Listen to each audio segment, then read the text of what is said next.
আসসালামু আলাইকুম, welcome back to my channel. আশা করি আপনারা সকলে ভালো আছেন। আল্লাহর রহমতে এবং আপনাদের দোয়ায় আলহামদুলিল্লাহ আমিও ভালো আছি।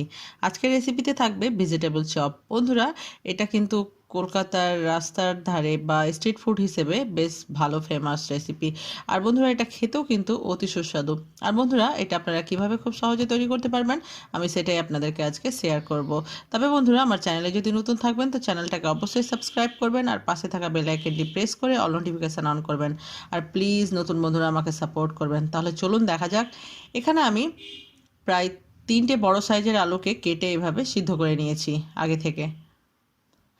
এবার আমি এটাকে একটা পটেটো ম্যাশার দিয়ে ভালোভাবে ম্যাশ করে নিব, বা আপনারা যে কোনো কিছুর সাহায্যে এটাকে ম্যাশ করে নিতে পারেন যেন দলাভাব না থাকে।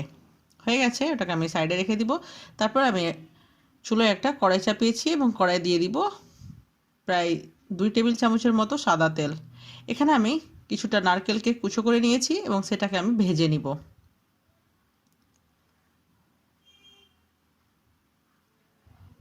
চুলোর আঁচটাকে একদম মিডিয়াম টু লো এর মধ্যে রাখতে হবে, রেখে ভেজে নিতে হবে। তারপরে দিয়ে দিব আমি মাঝখান থেকে চিড়ে নেওয়া চিনেবাদাম। বন্ধুরা, চাইলে আপনারা এখানে কাজু বাদামও অ্যাড করতে পারেন। তারপরে দিয়ে দিলাম কিশমিশ। এই পর্যায়ে কিন্তু ভাজা হয়ে গেছে, আমি উঠিয়ে নিব। কিশমিশটা পরে দিলাম কারণ এটা খুব তাড়াতাড়ি ভাজা হয়ে যায় তার জন্য। এবার সেই তেলের মধ্যে আবারও আমি সামান্য পরিমাণে তেল অ্যাড করে দিব, প্রায় 2 টেবিল চামচের মতো।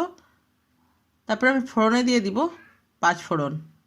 তারপরে ঝালের জন্য কাঁচা লঙ্কা কুচি, তারপরে আদা রসুন বাটা দিয়ে আমি সমস্ত কিছুটাকে একটু 1 থেকে 1.5 মিনিটের মতো ভেজে নিব। তারপরে এখানে আমি অ্যাড করব এরকম কুচো করে নেওয়া গাজর। তারপরে অ্যাড করব বেশ কিছুটা বিট। বন্ধুরা, এই রেসিপিটার কিন্তু বিট হচ্ছে মূল উপকরণ। বিট দিতে হবে, তাহলে কিন্তু খেতে বেশ ভালো লাগবে। আমি এভাবে কুচো করে নিয়েছি, চাইলে আপনারা গ্রেট করে নিতে পারেন। দিয়ে দিব লবণ, জিরে গুঁড়ো, হলুদ গুঁড়ো, গরম মশলা গুঁড়ো, ধনে গুঁড়ো, লবণ।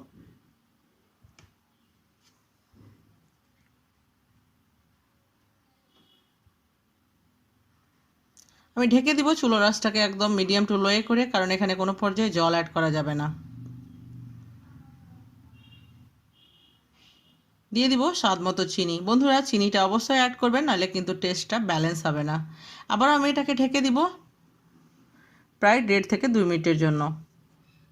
ঠিক ততক্ষণ পর্যন্ত আপনাকে এটাকে ঢেকে ঢেকে রান্না করতে হবে যতক্ষণ পর্যন্ত না এটা সিদ্ধ হয়েছে ভালোভাবে।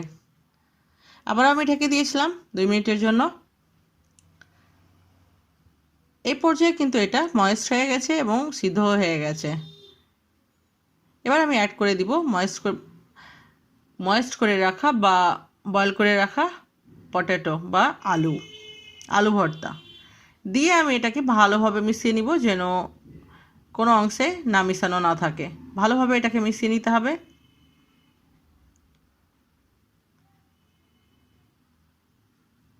এই পর্যায়ে অ্যাড করে দিব ভেজে নেওয়া ড্রাই ফ্রুটসগুলো। এবার ভালোভাবে এটাকে মিশিয়ে নিব এবং এই পর্যায়ে আমি গ্যাসটা বন্ধ করে দিয়েছি। তখন আমি অ্যাড করে দিব বেশ কিছুটা ধনেপাতা।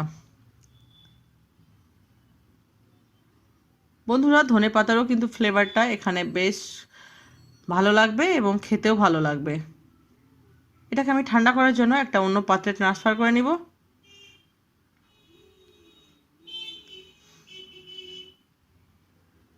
এবার আমি একটু চামচের সাহায্যে এটাকে ছড়িয়ে দিব যেন খুব তাড়াতাড়ি এটা ঠান্ডা হয়ে যায়। ঠান্ডা হয়ে গেছে।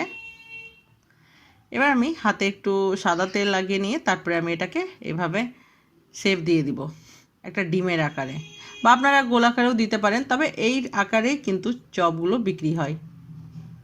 এখানে নিয়েছি আমি ব্রেড ক্রাম্বস, আর তারপরে আমি একটা বাটিতে ভেঙে নিব একটা ডিমটাকে আমি ভালোভাবে ফেটিয়ে নিব যেন সাদা অংশ এবং হলুদ অংশ একসঙ্গে মিশে যায়। এবার আমি নিয়ে নেব একটা চপ। সেটাকে আমি প্রথমে ডিমের মধ্যে কোট করে নিব, তারপরে আমি ব্রেড ক্রাম্বসে কোটিং করব। আমি এইভাবে কিন্তু দুবার করে নিব, তাহলে কিন্তু দেখতে ভালো লাগবে এবং কোটিংটাও বেশ শক্ত হবে আর খেতেও ভালো লাগবে। সিঙ্গেল করা যায়, তবে সিঙ্গেল করবেন না, ডাবল করার চেষ্টা করবেন। এভাবে চেপে চেপে চেপে চেপে কিন্তু ভালোভাবে এটার কোটিং করে নিতে হবে। দেখতে পাচ্ছেন হয়ে গেছে। এভাবে আমি সম্পূর্ণটাই করে নিয়েছি। এবার আমি কড়াইয়ে দিয়ে দিব পর্যাপ্ত পরিমাণে সাদা তেল। চুলোর আঁচটাকে এই পর্যায়ে মিডিয়াম টু হাই হিটে রেখেছি এবং তেলটা কিন্তু হালকা মিডিয়াম গরম হলেই কিন্তু চপগুলোকে দিয়ে দিতে হবে। আর মিডিয়াম টু হাই হিটে কিন্তু আমি এটাকে ভেজে নিয়েছি।